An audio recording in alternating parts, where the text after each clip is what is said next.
Perkenalkan nama aku Rizky Oktavia, biasa dipanggil Tia, dari jurusan Sejarah Angkatan 23. Kalau namanya Mitra Mulia.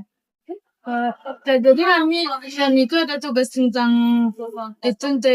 sejarah lisan, diwawancara lisan. Itu kayak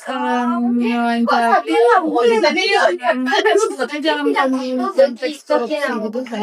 Apa pendapat Anda tentang Korupsi apapun ceritanya pasti salah ya. Jadi mau korupsi besar atau korupsi kecil enggak, termasuk juga bukan korupsi uang aja, korupsi waktu, korupsi yang lainnya lah gitu. Sama kami juga kalau di sini ada karyawan yang korupsi juga ditindak deh. Jadi nggak di mana-mana seperti itu. Berarti kalau menurut Ente dampak korupsi terhadap kayak pedagang-pedagang Kerugian material material kan. Soalnya kalau sempat di sini ada yang korupsi karyawannya atau siapapun gitu, kan kita rugi secara materi. Berarti mengganggu juga kan toko kan. selama di sini Ente pernah nggak ngeliat ada tindakan korupsi atau itulah di lingkungan Kalau korupsi parah nggak ada, nggak pernah lihat. Cuman kalau korupsi anggota kerja karyawan gitu pernah. Bisa gitu.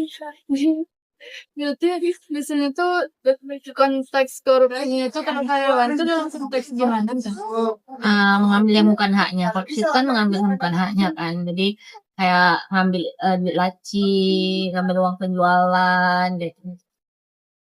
Jadi biasanya beberapa kali sih ada kayak gitu. Makanya kita standby ada CCTV, ada pengawasan, ada penyaringan karyawan. Berarti solusi Ante terhadap karyawan yang itu tuh berarti penyaringan itu. Nah, dari awal penyaringan, terus nanti kalau di jalan ada kendala kayak gitu, biasanya kita cek. Terus Ante setuju nggak kalau korupsi itu dilaporkan ke pihak yang berwenang itu? Setuju sih. Menurut Ante pihak yang berwenang dalam menangani korupsi itu siapa? Polisi atau penegak hukum terdekat. Kalau di sini mungkin siapa ya? Ya aparat yang terkait. Kalau menurut Ante kan terjadi korupsi, terjadi korupsi kan. Terus konsekuensi yang bagus untuk para korupsi itu gimana tuh? Diberhentikan atau dimiskinkan. Di sini kan kalau di skala kecil, mungkin kalau di negara skala besar atau di skala besar ya diambil lagi yang bukan haknya, terus mungkin. Kalau menurut Ente korupsi ini bagi pedagang-pedagang tuh berbahaya atau gimana? Bukan berbahaya tapi merugikan. Kalau bahaya dia melakukan kekerasan kan, dia melakukan tidak kriminal berupa yang mengambil yang bukan haknya. Berarti kalau menurut Ente yang bisa korupsi itu yang punya wewenang aja atau yang punya yang punya kekuasaan atau gimana? Yang menindak itu seharusnya bukan yang menindak ya. Kalau yang menindak yang berwenang. Tapi kita kalau punya toko, kita ada karyawan yang korupsi, kita berhak juga. Tunggu juga wewenang untuk ngasih hukuman.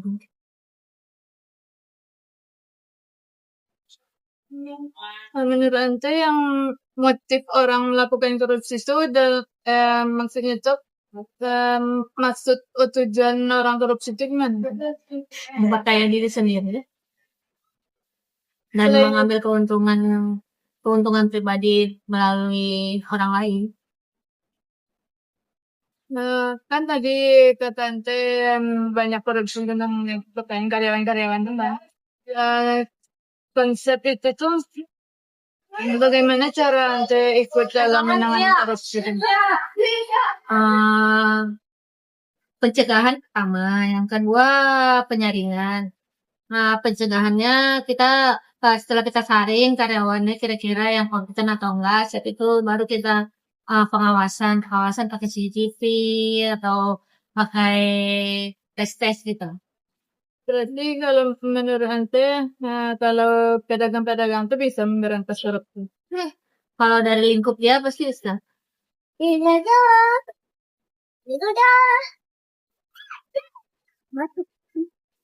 Kayaknya itu aja sih, Mbak. Terima kasih banyak.